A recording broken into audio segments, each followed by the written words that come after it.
Welcome to Midnight Menu Plus One. I'm Ray Kanata. And I'm Margot Moss.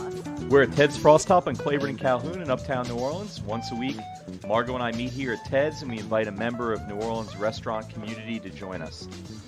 And we invite them to bring along a friend, a plus one. We never know who their plus one's going to be. Sometimes it's a neighbor, a family member, who they play water polo with. Could be anybody, business colleague.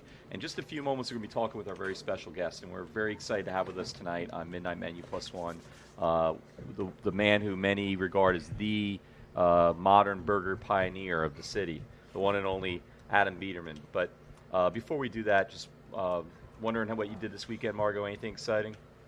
I had an exciting weekend, but nothing regarding food. So I'm gonna say no. Did you have an I ate out every meal, but I was so busy. I just went to all my regular haunts. I'm getting addicted to Wayfare on Fred. I like that place a lot. I like the Media Dio, I think it's called. That's like an amped up Cuban sandwich, and I just keep getting that all the time, and I love it. And then today I went to Nino's with Kathy. I can't go about a week or more without going back to Nino's all the time. So Nino's was today, but he regaled me with some grand schemes for the future, but I'm not sure he wants me to reveal those on the air yet, so that'll be breaking news in a few months maybe. But Nino is one of my great food heroes in the city. But it looks like Adam's here.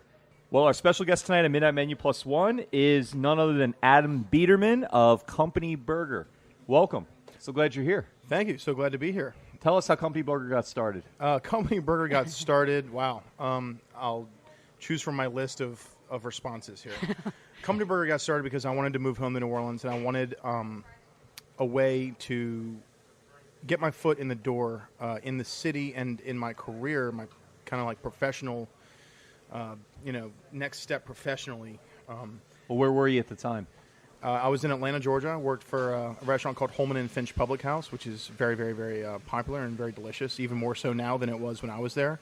And a man by the name of Linton Hopkins and Greg Best are the principal partners and owners there, and they're still very close friends and, peers and people I look up to and respect immensely in the world. And I worked for them helped open the restaurant in 2008, worked until late 2009, and I moved home then to work for Donald Link at Herb Saint. And it was just one of those kind of like watershed moments for me in my career where I was like running a kitchen and running a restaurant and learning operations and kind of taking everything that I had learned up to that point and expanding upon it. And I wanted to do that here, and I felt it was time to come home. And I came home in 2008, and I went to Cure because Neil Bodenheimer owns it, and I graduated high school with him. He was a little older than me, but I say graduated. We went to high school together. And I was at Newman? Yeah, I was at Newman. Yeah. And I went there one night when I was home over the winter break, and I got drunk. And it was amazing because they were doing things that I loved, that I felt very comfortable with, that kind of cocktail, that classic cocktail thing. And they were just doing it on such a high level, and it was something that was so vastly different than other places. Not good, not better, not worse, not, we're better than you because we're doing it differently, just flat out different. And it kind of put the seed in my head at that time. And we had just opened Holman and Finch like 8 months before this. And so I was all wrapped up in that process. And I come home and it just like completely sideswipes me. And I'm just like, what is going on? This is Ferret. It's on Ferret Street. And there was nothing on Ferret Street nothing. Much in 2008. It was a wasteland. Yeah. In terms of thriving businesses and that whole the boxing corridor. gym. There's just exactly. a couple things. Zeus's places had already been there. Right. Greg Enslin and was doing his thing with his real estate, and Michelle Ingram was doing Zeus's places, and they're definitely some of the pioneers with Neil on the street. But I was completely taken aback by what was going on there, and I stepped out onto the Ferret Street morning at that point, and sober or not, I think anyone visiting could have felt and tasted the energy that was surrounding the area. And walking around New Orleans for the remainder of my visit, I left and I sat in the plane, on the way back to Atlanta. I was just like, yep, it's time. Huh. And then a year later I moved home, and I wanted to do company. How old were you at this point?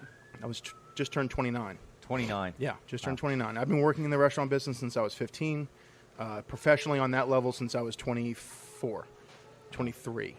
And I was just like, I became obsessed with it. The longer it went, the longer I was away from here after that trip, the more obsessive I became about it. I was just like, what am I going to do? How am I going to do this? How do I leave this restaurant that I helped open that I love, love being at? Because I loved Holman and Finch, and I loved the people, and we were making such a big impact on the Atlanta food scene. And then towards the end of my time there, I was like, how do I make this impact? How do I do something that I can completely manipulate and control and do the same way that we're doing here, but do it that's something closer to me? And there's nothing closer to me in the food world than a cheeseburger. And there really isn't. Like, I mean, Why is that? I just ate, I don't know, I just ate the burger over here, I got a double lotta burger, double meat lotta burger with bacon, and it was just I was telling Mark, it was just how I remembered it. And I think it's because cheeseburgers are so sentimental, and chefs are sentimental people. We cook from what we remember, and what makes us feel good. And I think that's the vast majority of what drives the culinary industry and food and restaurants and people. They want people to come into their home and their house, and they want to take care of them and make them feel good, and they want to give them, cook them things that make them feel good, and that kind of may or may not remind them of their childhood. And there's nothing for me that does that more than a cheeseburger and my mother's carrot cake. Huh. And so two of the cornerstones of the restaurant are carrot cake and cheeseburgers and Coca-Cola. Now, where'd you get cheeseburgers when you were a kid? Do you have a favorite place in New Orleans? Here, I mean, I came here for lunch because Wow. we only had less than an hour, and we're maybe a mile from Newman. Right. And when you're a junior or senior, back then, well, hell, we were driving, we were freshmen. So when we were juniors and seniors, we could leave and go get lunch. And so it was always a race. And so this place was close. And we would always stand in line with the lunch rush and eat our burgers here. It was here, Camino Grill, Lee's, and Bud's Broiler. All right. It just depends on where you were in your day. There was, luckily back then, and there still is, there was a burger joint for wherever you were. So if I was in Metairie at my house, I could go to Lee's. Bud's was really close. Camino Grill after football practice on Saturday when I was in high school. So all those, you just have those individual, you always got something, what they were, at Bud's it's a number 3. Smoked sauce, and I think it's a number 3 still. Smoked sauce and cheddar cheese and raw onions. It's still awesome. I mean, just because I own a burger joint doesn't mean I eat my own burger all the time, I would get sick of it. So I love eating. I mean, that was a great cheeseburger I just ate. Well, it really was. Wonderful. I'm glad you could have a nostalgic experience. It was awesome. Now, and the root beer, too. I mean, you were right. This root beer is phenomenal. Oh, yeah. So good. That's the only sweet carbonated drink I drink.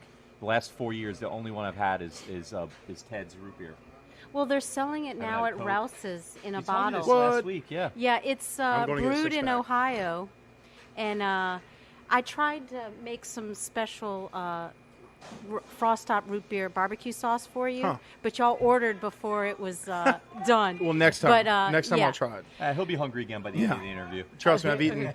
The first thing I got today was a text message from my chef cuisine. He was like, "Hey, sandwich special," and this was like 10 o'clock in the morning, and I was kind of putzing around my house, so I ran right down to the restaurant and ate this sandwich special we had today, and it was you had to tweet about it, So that was my first thing, and then then there was lunch, of course. So I feel like a hobbit sometimes. I eat like second dinner and fourth dinner, and all that. I just got back from Per Se, or from New York, where I went to eat a meal at Per Se, which is Thomas Keller's restaurant. It's 3 Michelin stars, very, very swanky and fancy. And it's my friend's 30th birthday, so she was celebrating in grandiose style. And she works in the industry up there, so they always take care of one another. On that level of, she worked at Blue Hill at Stone Barn, and there's always that kind of co-mixing of staff, and they all kind of tend to drink at the same place. And, so they knew who she was, and she was like, "Hey, I'm doing this for my 30th. You want to come up?" I'm like, "Absolutely." And so we just did this huge 16-course meal. I mean, you even Mr. Man Who Ate New Orleans would have been like, seriously, you want me to eat all this? I've never heard of 16 courses. Honestly, I mean, most I've ever had is Commanders at 10. Yeah.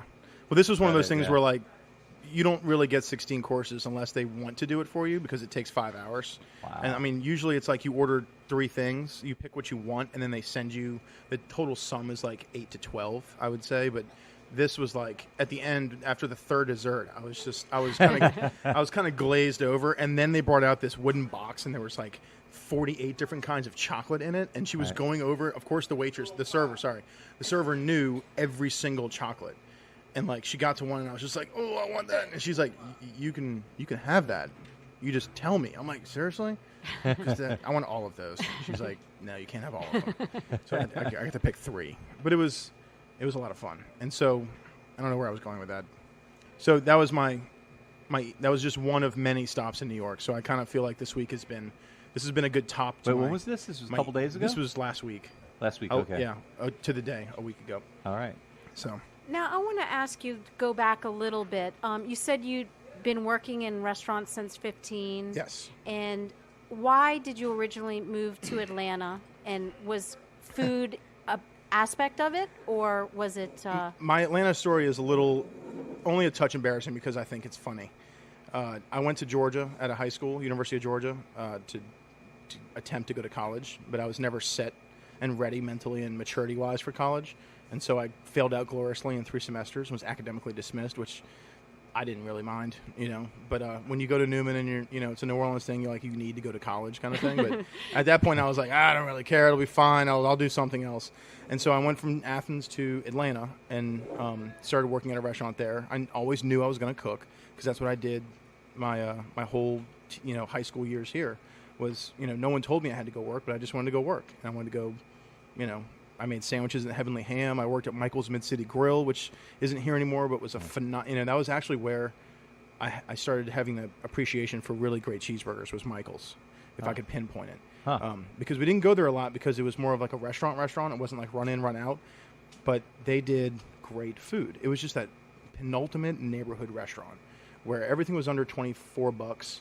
You could get a cheeseburger for like $12 at the most, and it was delicious. It was absolutely delicious. It wasn't the style of cheeseburger I do now, but it didn't matter because it was just a great joint. And they took 5 feet of water and never reopened after the storm. Wow. So I have a picture of in front of it with the water line. It's pretty cool. But yeah, he was a great guy, and it was one of those things where the owners were always in the dining room. They were making the whole place, and it left a huge impression upon me because I worked there for almost 6 to 8 months, like from a summer job bleeding into the fall. And I never wanted to leave. And it was just one of those things where you noticed how much people loved it and how they gravitated towards it when they were in there just having so much fun with their whole family because Michael was always talking to people and his business partner was always making drinks. I think his name was Fred. And that kind of solidified in my mind early on, like, if I ever owned a restaurant, this is how I'd want it to be. It's just a lot of fun. Yeah, it's nothing hidden in your restaurant. You're all out in the open, right? Everybody sees it. You can see everything being. And that also pays in part to a great part to Coleman and Finch because I ran most of the food. I talked to people. They wanted the chef there before I even joined that team. That was their goal, was to have this great interaction between the back of the house, the front of the house, and the guest. It was like this triangle of interaction and engagement. And they felt that the restaurant business, or some of the restaurant business, there's parts of it where you can feel very disassociated from what's going on around you, even though you're sitting at a table and dining. And then there's dining, and then there's engaging in what you're doing. And we wanted to be a fully engaged restaurant. We wanted the cooks and everyone to be on the same page with the guests. And I think it really made for a unique experience because people that you could tell they had a vested interest, a vested desire for you to experience and to love what they were doing. So we loved what we were doing in the kitchen. The food was phenomenal, and it was exciting, and we were doing different stuff. And then the guest was could see it all happening, and they, could talk to whoever was running their food, if it was a cook, if it was a chef, whatever. And it brought them closer into what we were doing. Wow. So it was incredibly unique for that time, and especially for Atlanta, because Atlanta's very much like New Orleans in that from up until about 2007, 2006, it was very traditional. And then, there was a lot of things that kind of happened along with the financial downfall that kind of made the way for these more casual places. And so that left a huge impression upon me, too. So I wanted everyone to see what we were doing for better or for worse in Company Burger. And I wanted to be able to be there and to give someone their tray and say, hey, thanks. I hope you enjoy it. And I think it really makes a big difference. Well, to me, the places that you named are kind of divey burger places that were very good, but very casual places, right? And then you had places that people love too, like Yo Mama. People love the hamburgers there, and the Quarter, and I guess Port of Calls. Always has lines with tourists and all that. Yeah. But all those places are very traditional burgers. There's nothing super creative about them, and then all of a sudden in 2009, it seemed like New Orleans all of a sudden discovered the hamburger. Other things could be done with it, Mm-hmm. And I don't know if you were the first. I feel like you were the first, but I mean, there was like Cowbell about the same time or a little bit after Cowbell and you. True Burger were a little bit before us. Okay.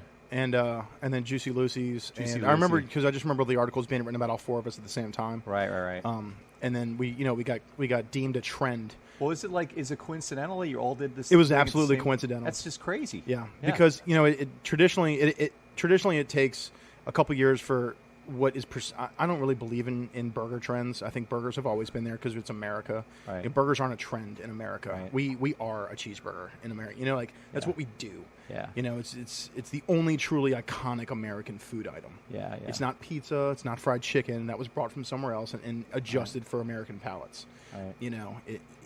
Cheeseburger. It was invented by an American in the middle of America, and perfected by Americans. Well, that's my theory why New Orleans didn't have creative burgers though, because it wasn't an American city till recently. I think that Finally New became an Orleans we American always city a couple of years ago. Well, yeah, I think the best part about our city is that we follow the beat of our own drummer, and it's a gorgeous and amazing thing. And we always regard things that are happening around us nationally with like that raised eyebrow, kind of like, I don't really know about that. And then a couple years later, it happens, and that's fine. You know what? Like, I think it would be contrived if we just jumped on it as soon as everything else was going. And I saw that happen in Atlanta, for better or for worse. Not with us particular, but you kind of see how it can be considered a copycat kind of culture. And I don't think we're that at all down here. And I think it's our biggest strength in this business. It is pure coincidence that we all opened up at the same time. I think that when you talk about Portugal, Yo Mama's, and I get this question asked a lot, and I've had to like really wrap my head around talking about it because I don't want it to be. I don't talk about anyone else's business in a negative light.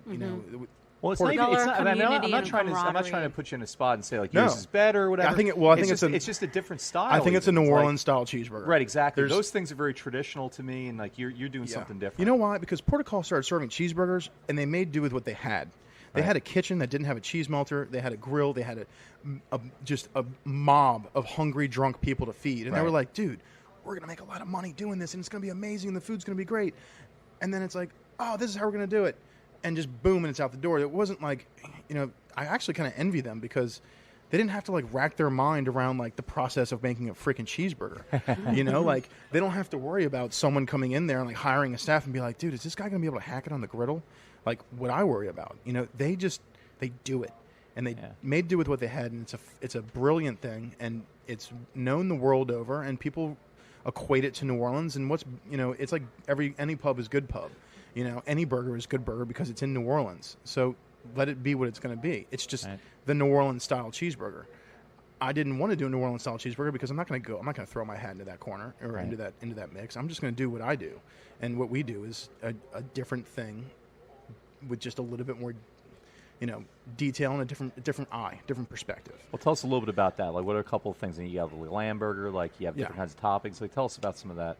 Well, we have the company burger, which is when my version of a classic American cheeseburger. It's the iconic American cheeseburger, pre-1950s, and I can really break it down that specifically because the whole lettuce, people bust my ass about the lettuce and tomato thing all the time, and that was a huge thing that we went through in the beginning. And before a certain time, I can't tell specifically, but before like the proliferation of burger joints in this country, we will call it pre-World War II and post-World War II. Pre-World War II, there was barely even American cheese. It was smashed meat into a griddle with onions on a squishy white bun, and the squishy white bun didn't even get invented until 1935, and it was invented by the man that created White Castle. It's for his sliders. The first true American cheeseburger was a slider. And no, it wasn't like a miniature version of a bigger type of burger. It was a freaking slider. There's only one slider in the history of American burgers, and it is a slider. It is cheese. Now it's cheese, onions, a little bit of pickle, and a squishy white bun. And he created that bun to fit his style of meat patty, and that was it. That was the creation. That was the genesis, and after it kind of exploded, it took this very everyday man's kind of ground meat sort of utility food, and like what Americans do very well, we take something that's very rudimentary and we make it huge, and we make it bigger, and we applied the Industrial Revolution to it and just produced it. And White Castle created entire infrastructures around them, and they created the basis of the fast food industry that we know today. And McDonald's we piggybacked on that idea, and they kind of perfected it. But that's really the heart of where the cheeseburger comes from. You know? Okay. So your burger though is pre. I would say it's more of a 50s. pre-50s style cheeseburger. Then you had people, but then Paleo burger. Yeah, we couldn't do the paleo because we don't have the lettuce and tomato. But after, once all the burger places started getting huge, people wanted to start differentiating their menus and diversifying to attract more and more people.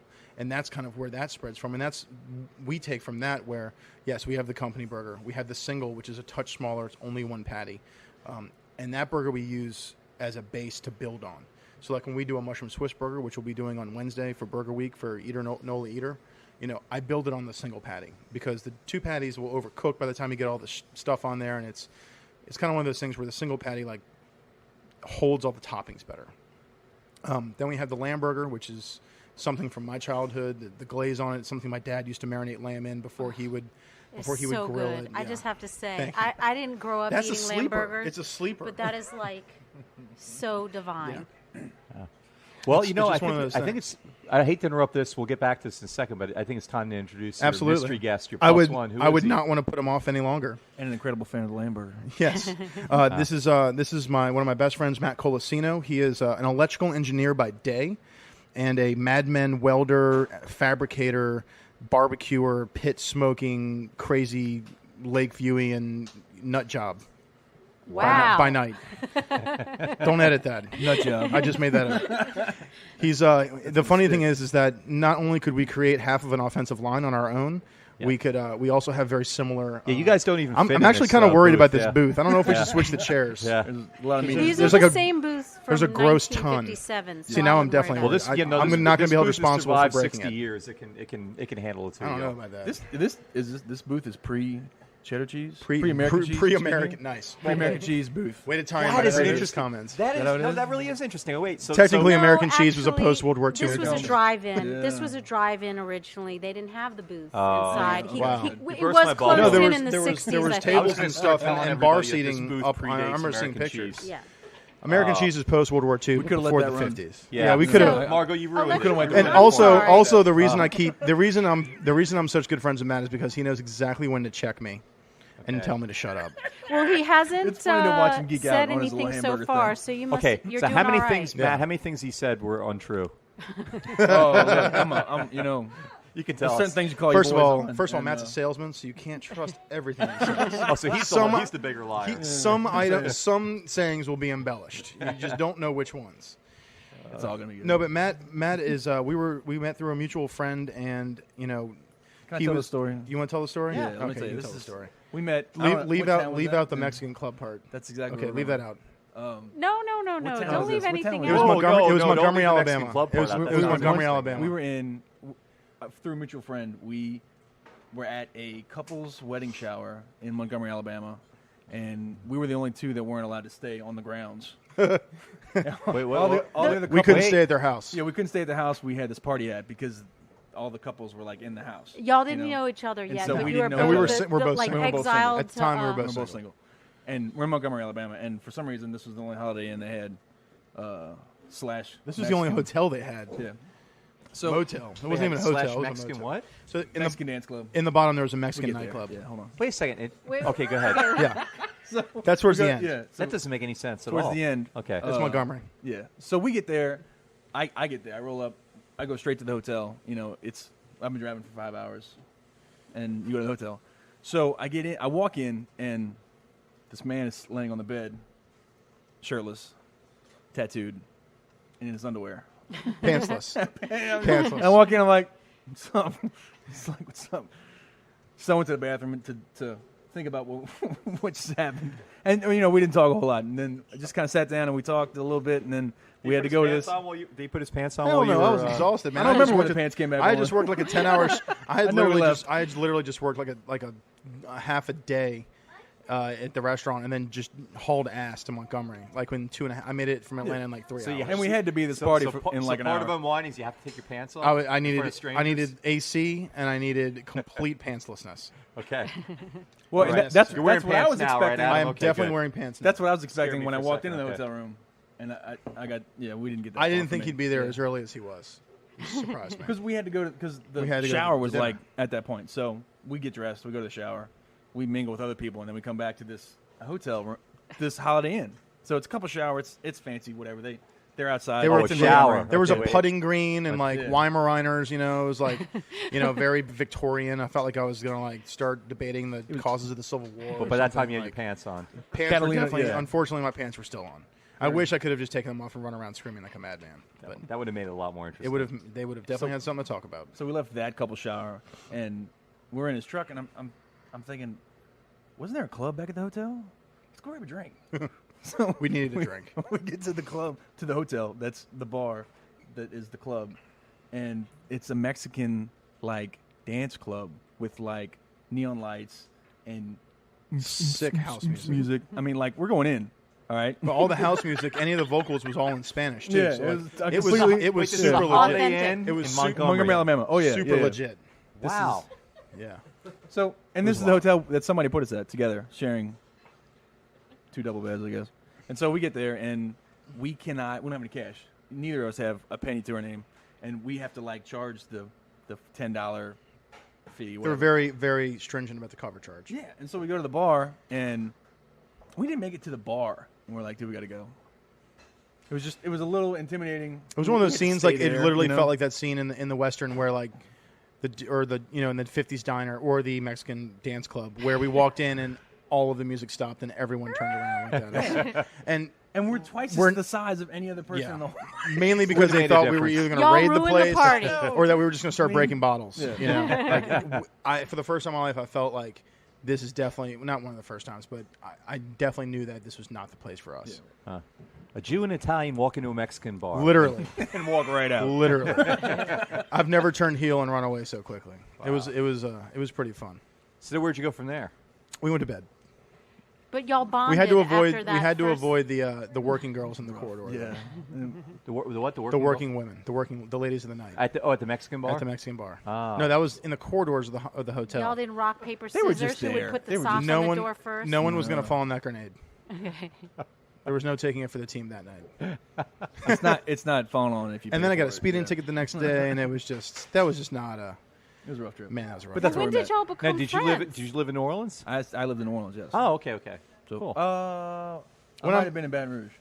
no, no, I you was in- I were was you back were in in New New Orleans then, and then Yeah. I moved home. That was 07, Yeah, 06. So you guys 07. just stayed in touch after We just that stayed in and- touch, and yeah. when I would come home, we would hang out and go drinking and all that good stuff, and then I moved home, and I remember one of the nicest things anyone's ever done for me is I turned was it 29 or 30, and you bought dinner at Tondin. He bought dinner for like me and like 20 people at Tondin. I'm like, who is this guy? What are you Easy, doing, man?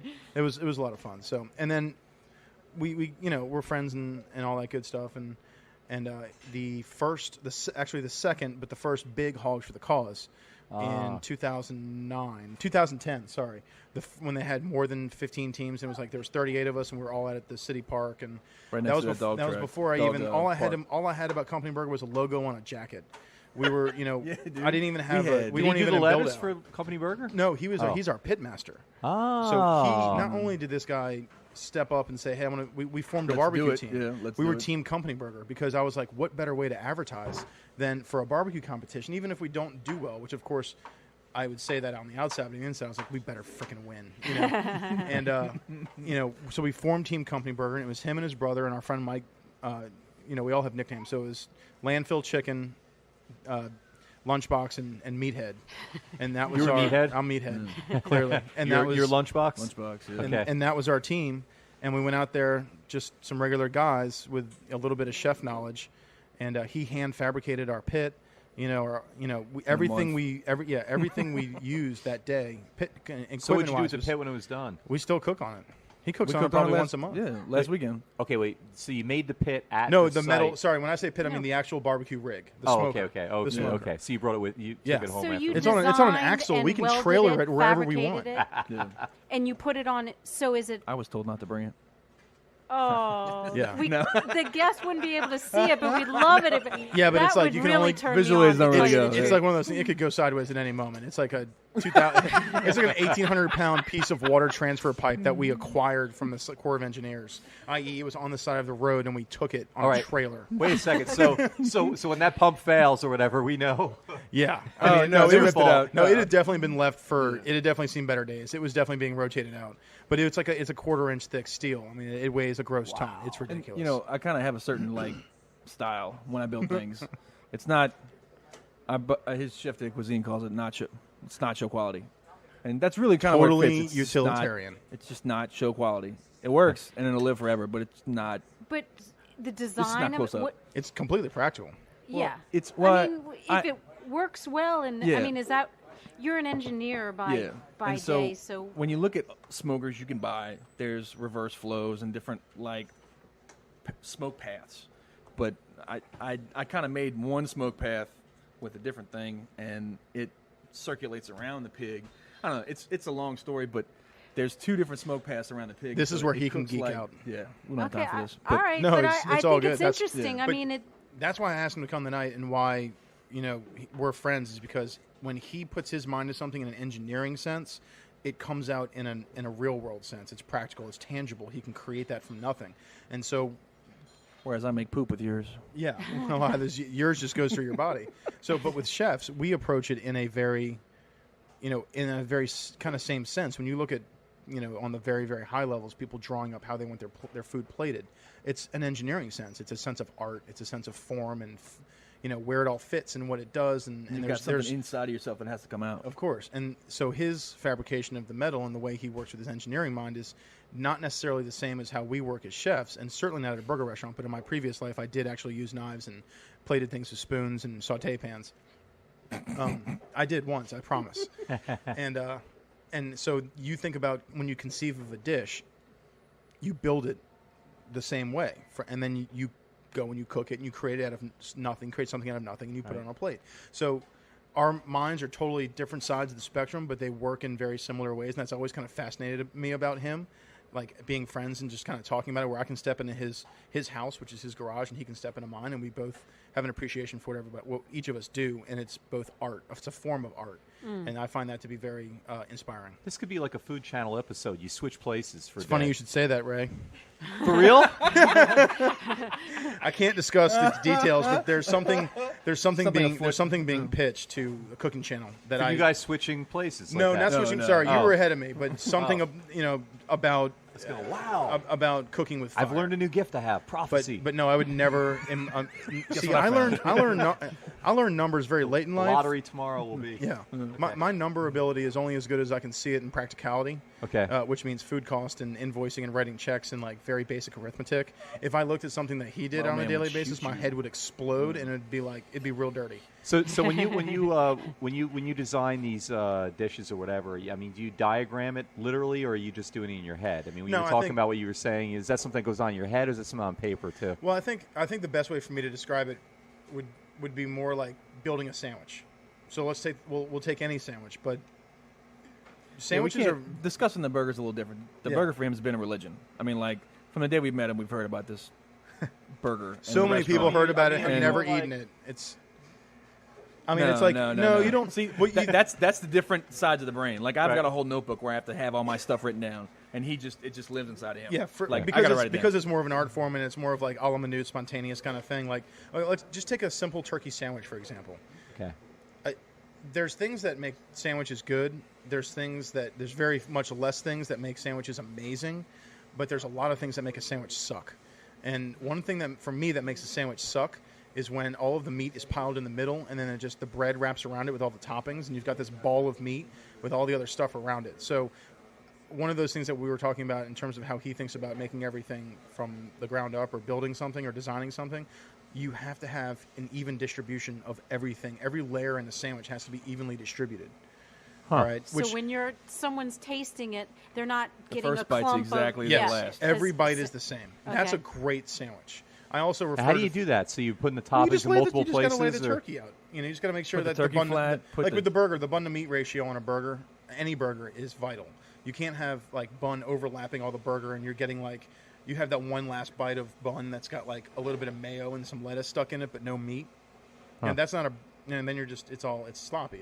Right. I shoot for, when we do our sandwiches and our specials, we shoot for perfect meat to bun ratio because you don't want to eat too much bread. You don't want to eat too much meat. So you're trying to get the burger to be the same width as the bun too, and just so about forth? to the edge. You want it just to come over. And think about that in the grand scheme of things when you're doing volume, the way in which we do volume, and you design something to be to be busy. Think about, and you're doing it from scratch. You're not buying it from a bag. It's not from this industrialized production line where it's like it guarantees that everything is the exact same. Like in this country, we have guaranteed that everything we make is the exact same. And in order to do that, you lose so much of its essence, and you lose so much of what makes things great. Amen. So going back to why we did the company burger the way we did is because we wanted to do it all from scratch. We wanted to make it all ourselves, to control everything ourselves from the day one, from the ground up, and to make a product that looks and can be interpreted as industrial, or that's a bad way of saying it. As mass produced, but it's not mass produced. We're making it ourselves. Making it by hand. My baker, thing. I have one dude that's my baker, and he makes those buns every day. So he's every day they're the same. So is he making the bun to fit the burger, or are you making the burger to fit the bun, or I guess both? Both. Nice. And we do that with every sandwich. I got on my guys today because they smushed the turkey. No, the ciabatta we got today for the special sandwich was bigger than the chicken thigh that we were using. And so I was like, next time you think about this, it needs to be a chicken thigh and a half to fill the whole bread. Instead of cutting the bread to fit, which is what we inevitably had to do, the right move when you think about building this sandwich is, number one, making sure that David makes, our baker makes the right size bread. But he's a baker. He's going to make the bread that he feels is the best product he can. So does he make it fresh every day? You said every day. That's amazing. Every day. And so you throw away what's left over? No, we freeze or give it away. Okay. Or normally we like to run out. We've been running out a lot. Right. Because we've been a lot busier, and I play. It's a constant. You do that with the meat too? No, meat usually is sold. Meat will last. Meat. You want it to be done every day. Yeah. A very famous old French chef said every day you should start with nothing in the kitchen. You should empty pans, empty bowls, empty fridge, and then you build it all from there. And that's a little dramatic and romantic, but because that's something you'd love to be able to do. But Grant's taking pictures of us, and every picture was of me slack-jawed because I'm learning so much right here. I didn't know this could be so educational about burgers. I'm never going to be able to look at a burger or sandwich maybe the I'll same start a way lecture again. series, and you can, now you pay me to understand. do it. You could go back to Newman, and they have these night courses. Yeah. And I would definitely take that. My best friend is the upper school principal now, so I've got an in. Oh. I would love that. Well, and you you could. Newman too, didn't you?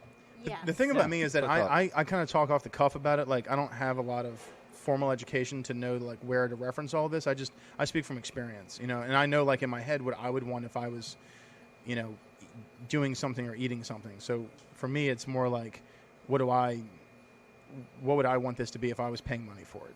And so I want a chicken sandwich that has chicken in every bite, because that's what a customer deserves. Yeah. And it also makes it taste more delicious. And that's really, at the end of it, we just want to make food that tastes delicious. That's the whole point. And I think your experience is invaluable.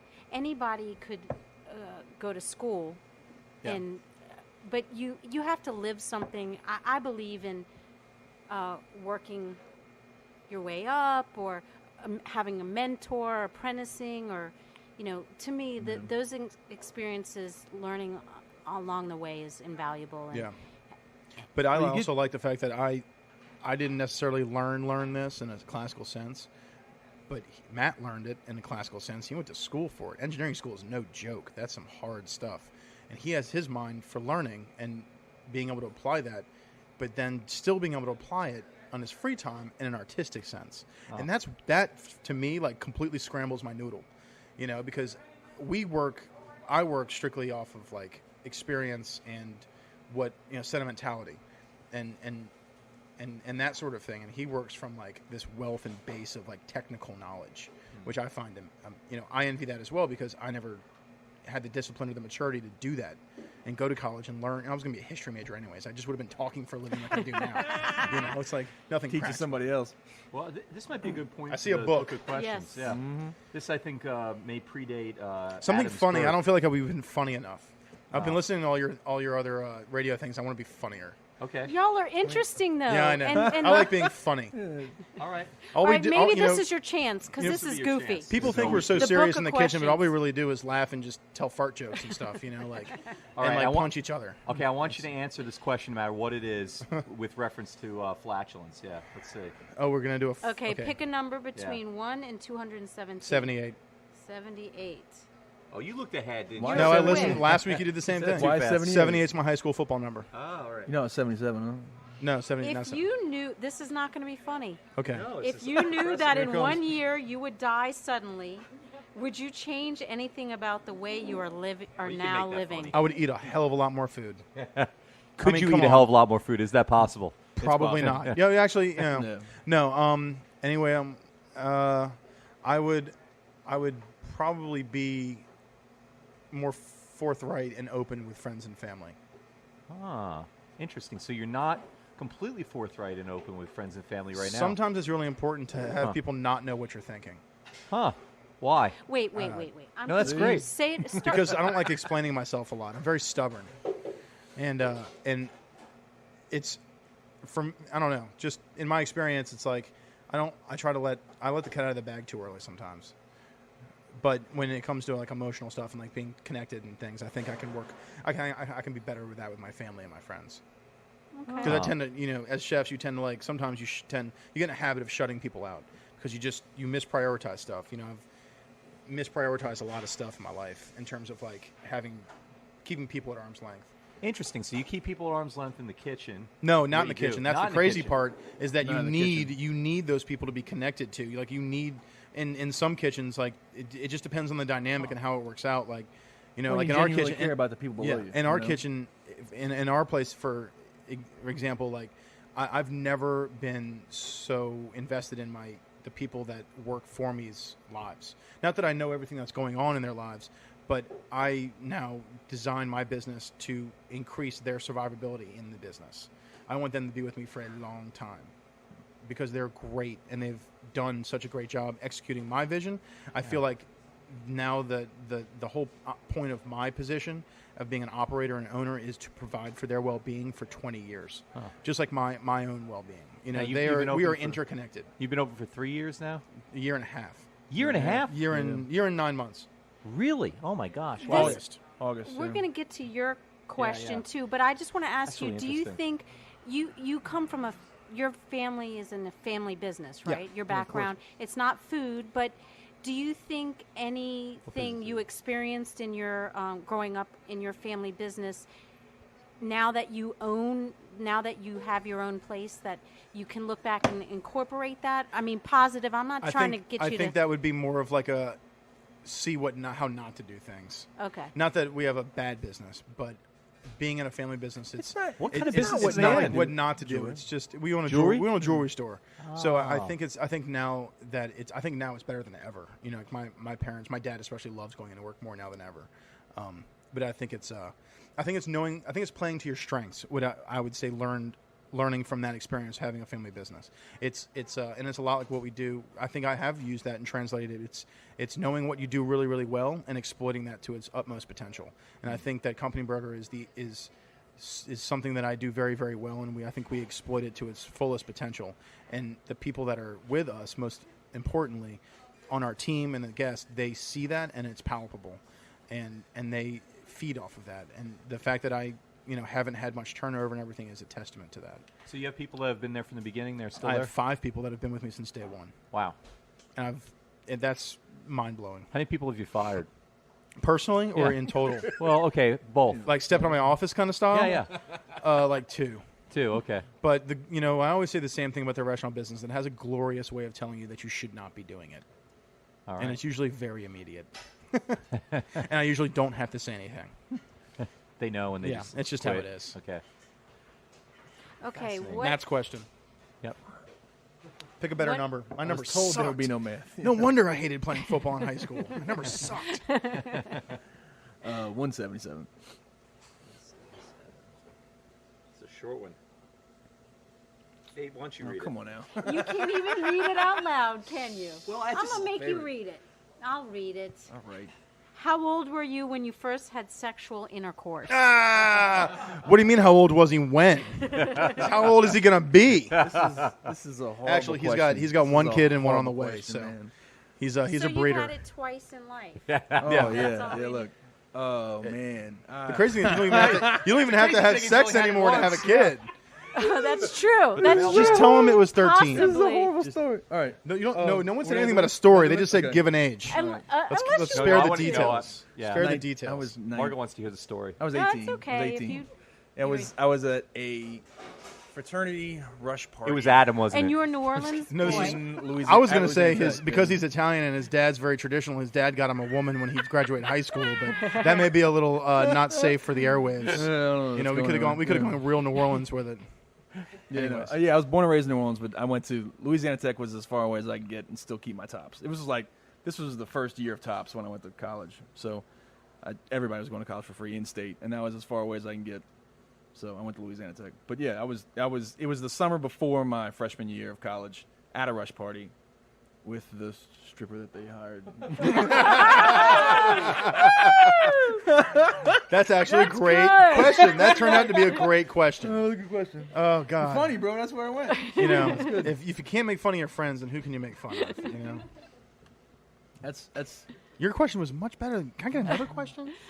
You want to try again? No, I'm good. Not if we don't No, have time. because it could go downhill. It could go We south quick. can Yeah. talk to Matt more because we've been talking a lot to Adam. So let me ask you, where are your favorite places to eat My favorite places besides to eat. Company Burger?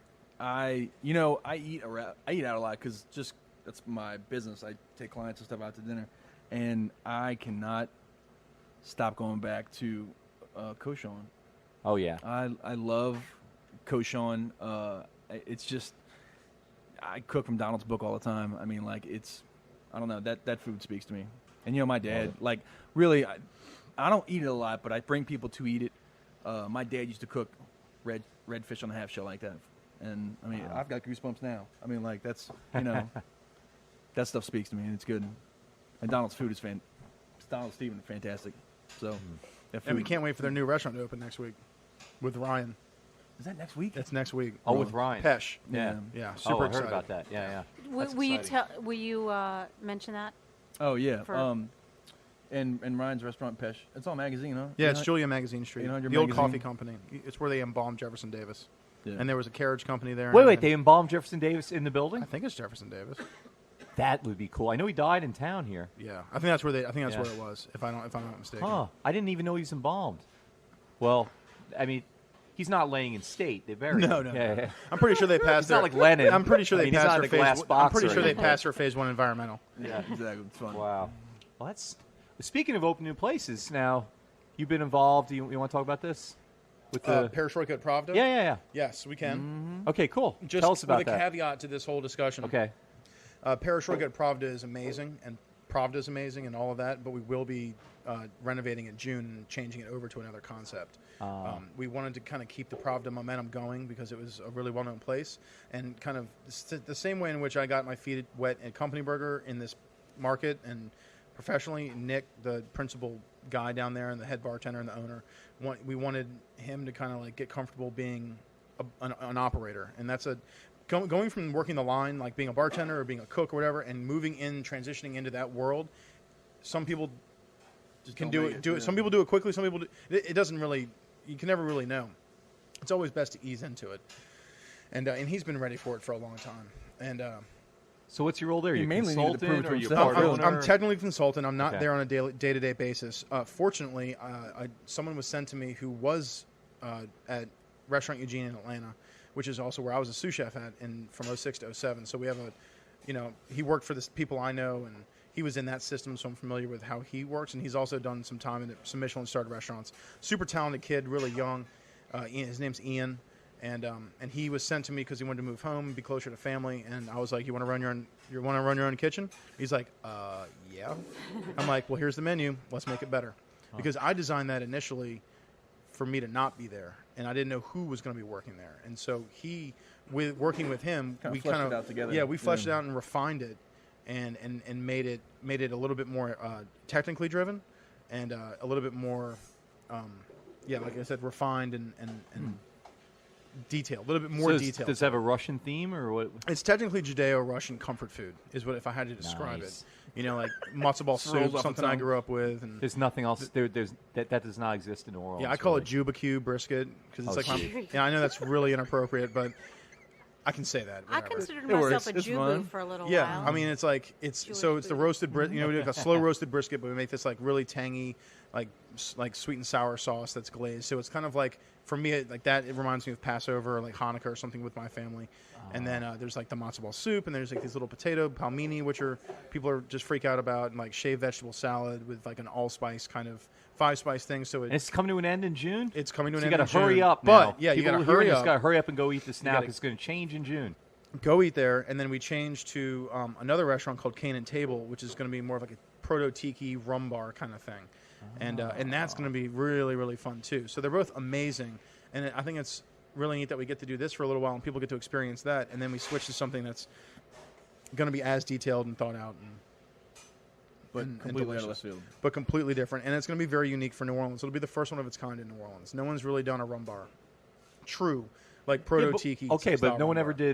did Judeo-Russian either, and now that's going to close down. We're not going to have a Well, Judeo-Russian. I mean, it's going to come. Look, I'm not done doing stuff here yet. I'm not just going to ride off in the sunset with one burger joint yeah, under you, my got, name, you got at least know? another 10 years in. Yeah, you. I I Some mean, barbecue. we need our city government to pass this food truck thing and stop messing around with it and let me There it is. and let us do some. Yeah, So you're a food truck Yeah, I'll make advocate, a huh? political Yeah. statement on a radio show. I don't really No, care. do it. It's freaking ridiculous I'm- with the I'm- bathrooms and all that stuff. I'm Get literally over it. on the fence about the food truck. I'm mildly pro, the but fence? well, I'm on the fence because I see Run, both sides run a of it. black light over a Lucky Dog vendor and see what you find. It's just absolutely ridiculous. To All me. right. No. Anyways, I'm not going to go on a rant. Oh, so I you're, promised myself I wouldn't Well, do no. that. Hold on a second. So you're decidedly, unequivocally pro food truck. I right? absolutely think we should have Good, food trucks okay. here. It's absolutely ridiculous Okay. that we can't agree to this because That was the original because, Hallelujah. because the LRA wants to throw their weight around and defend the Right, 6 right. restaurants that are complaining. Right, Get right. over it. Your business is not going to suffer. If Right. anything, Ferret Street is and the burger joints are a complete example of how it Yeah. can be successful because we have this huge market. I mean, actually, the New Orleans market isn't huge, but we have all these restaurants that do relatively something similar, and everyone goes to them all the time. Right. So just relax. Like for the 2 only seconds. Brazilian one in the city was a food truck. I mean, and come so on, forth, man. right? Yeah. No, everything you We have just said, I 700 can- po' boy joints here, and half of them suck, and everyone goes to them. So, come on. Everything you just said, I completely 100% agree with. But what tipped me back to the middle again was I had a friend who I was doing the exact same diatribe you just did, and he said, "Yeah, but he parks in front of my window all day long, right? And I can't hear my TV anymore, you know." Yeah. And I was like, "Well, okay, that's a good point. Like, you know, maybe there needs to be like certain Yeah, we areas, can or accommodate them. whatever. You know, course. Yeah. The bottom line is Because the the food- the generators people, rumble, you know the what I people mean? that operate Oh, the yeah, food of trucks are course. human That's it. beings too, and Right. all you got to do is go out and talk to them, Yeah, and I'm yeah. pretty sure they'll accommodate you. Right. You know, they're businessmen too. They're Right. Tell them what adults. neighbor you don't like and have move over in I front of mean, his window. it's you know, there used to be a time in this country where we could talk to our neighbors and talk to our people and not go on a public forum and complain about it. Right, you know, right. like I can't believe that people complain about our, you know, if they have an issue or something with our food, they don't come to me. I'm right there. I've put myself Put on in Yelp. the position to have you complain to me about it. I mean, granted, I'm a touch more physically intimidating than most other people, but And you I'm usually have a actually big knife and smiling. stuff, yeah. Well, no, I don't even have a knife anymore. They took that away from me. But nobody Yeah, already exposes a knife with you, bro. No one needs to expo burgers with a knife. You know, that's crazy. But you know, like I'm here. I'm like the Right. thing that blows my mind is that we are here to make you happy. Like Right. that's all restaurant people And want to you're do is trying make your their guests best. Yeah, happy. right. And so- Like come if you have a problem, tell me. I will take care of it. We are more than welcome. This is the hospitality industry. This isn't the FU I do what I want hospitality because then you'd be broke. You know, like we want to make sure that your experience in our house is the best it can possibly be. If the fries aren't hot, if they're too salty, if the burgers, if it ain't, even if it's not what you was told it was going to be and you're mad that you spent $15, tell Bring me. it up. Yeah. Engage me. Right. I built That's my why I structured you my have it all entire open, right? I mean, that's I your... built my entire restaurant around that core philosophy. Yeah. You know, and just we used to do that Except a for lot. lettuce and tomato, obviously. Just don't mess. The Don't lettuce and ask tomato, them. that's right out. Right out. Okay, what about? I understand the lettuce and tomato, but somebody asked me to ask you tonight. Yep. Oh, I know. It's always a proxy. No, I'm serious. I don't want to do it. See, there we go. It's like I don't want to go and ask believe me, myself. I have It's no not problem me. being direct. No. I am the friend of type mine. of person that Well, I you've will also go got up me to the sitting owner down, and and say, you've got me hooked, so I can't get all mad about it. I'm just kidding. I don't get mad. no, I think there's. Oh, I bet you get mad. I can tell you get mad. I get enthusiastic. There's a difference. Was that what you asked about? What? No, go ahead. I'll ask him about that. No, I completely respect that, and I feel that people can ask things in a nice way too. If they're like, if I'm like a raving lunatic and asking you a question, that's different. I think it'd be hilarious if you were raving. I don't Okay. get offended by much. Like, Okay, well, we this have thick question skin. is just a why no dill pickles? That's actually an excellent question. I hate dill pickles. Okay. Is that a good enough answer? Nobody saw Yes, that coming. absolutely. it's fine. No. Yes, mainly 99% preference. Okay. So I it's personally not don't an like dill intentional- pickles. I like a half sour or like a pickled tomato. I don't personally like dill. And then it comes down to like, to get really nerdy for just, I see him, he's twitching over there. So to get super geeky about it for 10 seconds, I feel that the bread and butter pickle picks up a lot of the same flavor profile and complements ketchup. Because of the allspice, if you know what's in ketchup, it's allspice, clove, tomato paste, like red wine vinegar or cider vinegar, depending on what recipe you want to follow. And bread and butter pickles my bread and butter pickles have turmeric and celery seed and mustard seed, and all of those things complement one another on a chemical level and a flavor profile level. So I feel that the bread and butter pickle complements the sweet and sourness of the ketchup. So I literally broke it down to that kind of thing. I love that. And you know I'm what's so funny is, glad like, of You could be that. making all that up, and we wouldn't know But the also, difference. bread and butter I pickles would. are Well, that sentimental is for me because beautiful. I eat No, that bread and is butter beautiful. pickles on my turkey sandwiches when I was a kid. I started to tear up when you said that. And I answer that question a lot. I answer questions about his food all the time because I know we're friends, and it's like, dude, why not? My not friends this? even get banged up about my It's like- decisions. You know? And people really think that's like, I think dill. Let's go with we'll build a restaurant around a dill pickle. Yeah. You know, and it's like it's not how it works. You No. know, he has And you know it's what? a Like, religion. It really is. People will make a decision about that's it. We're running out. Anyways, I don't know. He's telling us keep going. He's waving. well, we're done. you know, Roll it I'll say to anyone that has any preconceived notions about how we do things here, and you decide that you don't want to come before you taste it, come and taste it, and just Put your trust. mouth. Just trust me. I'll buy you. I'm burger not. if you want. And if you don't like it, we'll take care of you. Okay. Just trust I me got for, one, for I got 10 one more minutes. question for you real fast. 35-second version of the answer. All right. All right. What do we do about the one block on Ferret Street that's not getting developed? What can happen with that? How can we persuade the owner to do something with that property? Unfortunately, There's nothing to be done, right? We live in a unfortunately, free country. you can't do anything about it.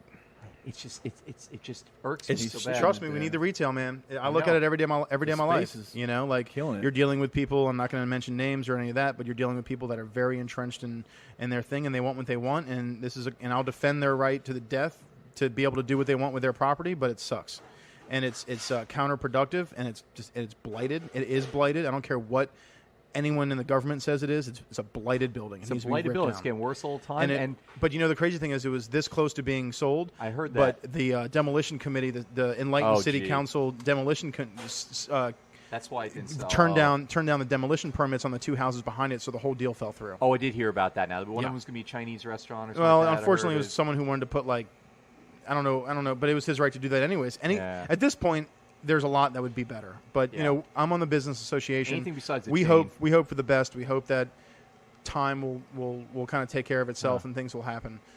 But you know, I wish it would turn over because I want something cool in there. Yeah, you need more. You need more shopping too. Yep. It's all food. Yep. You know, that's great. Well, thanks so much for coming. My guys. pleasure. Thanks for having me. Our Y'all have special been guest. wonderful. Yeah, you've been fantastic. Thank you. So once again, our special guest has been Adam Biederman of Company Burger, and tell us the hours that you're open. Monday, we're closed Tuesday. Please listen. We are Tuesday. we are No closed burgers on Tuesday. every Tuesday. I've shown up a Tuesday like I 5 know, times. Yeah. dude. I went to talking to you. I went to I get the know. mail, and someone coming out of the gym next door was like, "Why are you closed on Tuesday?" I'm like, "Why are you working out and want a cheeseburger? I don't know. You on a diet or something? Like, leave me alone." No, closed every Tuesday. Monday, Wednesday, Thursday, Friday, 11 to 3, 5 to 10. We take 2-hour break to clean, Okay. get ready for night. Now, Saturdays and Sundays, we are now open all day, 11 to 10. That's good to know. It's awesome. All it's right. absolutely awesome. I don't have to say no to anyone. All right, and you got a Facebook page, Facebook, you got a web page. Twitter at Like Company all that Burger, nonsense. Instagram is Company Burger. We have a new website that just got redesigned. It looks gorgeous, and it will be going live next week. Nice. All And right. it'll have a completely printable and interactive, slightly interactive, and you'll be able to print our menu directly from the webpage. All right. And it's optimized for mobile, so we're ahead of the game. Cool. Still no less tomato. No lettuce and tomato. Tomatoes will be in You can season. be guaranteed anybody that's offended by the presence of lettuce and tomato will not be offended at your place. If you have to have it, just come in and try it, and I think you're still going to leave happy because we make a great product. The tomatoes will be in season in the summer Creoles, and after my birthday, middle of June, we'll start putting them on the burgers. All right. So, and I can't wait for that. And by the way, the people that had the pickle question, that was the same family where the little 6-year-old boy wanted to come up and meet you. They love your place. It wasn't The kid was it wasn't awesome. like an angry, No. like why don't you have it? It was just like a curious. No, it's absolutely. And I'm here to answer and engage any question at all, and I will do it. I love talking about it because there's nothing like talking about food. Well, we landed. Now we've taken off again. All right, let's try to land again. And our plus one guest has been Matt Colasino. Did I say right? Yeah. And do you have anything to plug? No, man. Okay, just you. I'm here. Just your awesomeness. Yeah. Okay. All right. I don't think anyone out there wants to buy what he's selling. It's much too big for their house. Well, our show is recorded live at Ted's Frost Stop on Claiborne Avenue in Calhoun in Uptown New Orleans. Ted's open 7 days a week, serving first-class burgers, beer, and their awesome homemade root beer in a frosty mug. Midnight Menu Plus One is produced by Grant Morris. Brian Ruiz has been our technical director. And you can get in touch with us here at Midnight Menu Plus One by going to our website, itsneworleans.com. From there, you can follow us on Twitter, find us on Facebook, sign up for our mailing list. And while you're at itsneworleans.com, you can listen to other episodes of Midnight Menu Plus One, as well as other shows, Happy Hour, Mindset, True the Game, Win-Win, and Out to Lunch. If you're listening to the show on iTunes, thanks for subscribing. Maybe you could take a minute to rate us and review us. That helps other people find us. Midnight Menu Plus One is a production of INO Broadcasting for itsneworleans.com. So we meet again here at Ted's Frost Stop. I'm Ray Canada. And I'm Margot Moss. Good night.